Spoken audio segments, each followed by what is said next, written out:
Well, here we go with Dev Diary 27, the cast of mortals. Obviously, if we're going to play a vampire, we're going to need snack food. They start us off with a very atmospheric trailer showing many of the locations where we're presumably going to haunt. We get to see various snowy exteriors to cozy, warm interiors, nightclubs, even an area where there were some folks sitting around reading books.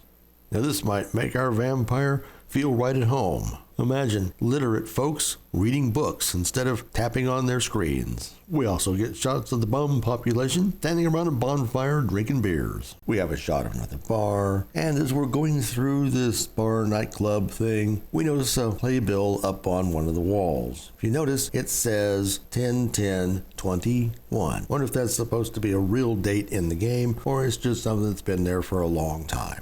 After this video, they shift to a list of notable blood bags. Starting us off is Pandora Graves. We don't get much except that she knows something about kindred and may be a wee bit too naive and other things. Other than it looks like this character model has a really honking huge head. Makes me wonder if ghouls are a thing, and can we turn her into a ghoul? Not that that's a good thing. Next we have Verona Delancey. She has someone out trying to bump her off. This little tidbit indicates that we might be able to do something about that, other than being the person who bumps her off. Maybe we can find out what's going on and solve her problem. Next is Dale Beecher. We'll remember him from the original trailer. Other than him being a complete slob and knowing something about the kindred, it seems like he might be the guy that we buy our drugs from. Well, various elixirs that may do certain enhancements for us. Next up is Mr. Lemon. Am I the only one that thinks he looks like Conrad Werner from Mass Effect? Their little blurb indicates that he's suffering from something somewhat unnatural, as he hasn't sobered up in several days while being in a drunk tank.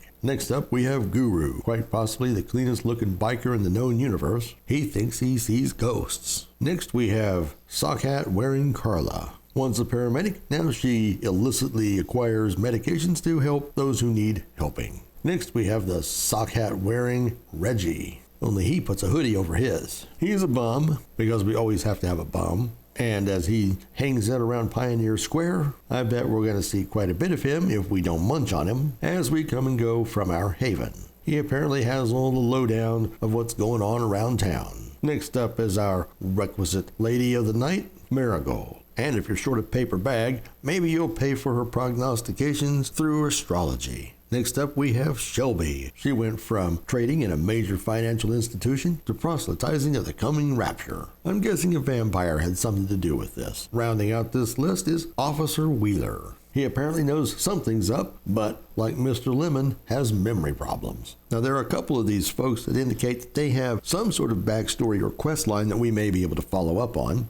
I'm hoping all of them do, and maybe they even have multiple branching quests. Whatever the case, we're told in the very last little paragraph of this article that we can help shape what happens to them. Do we show them respect, show them contempt, or eat them? And lastly, as usual, they tell us what's coming up in the next Dev Diary. March 12th will give us The Hunters. What do you folks think? Leave us a comment below. And remember, if you like this content, like and subscribe.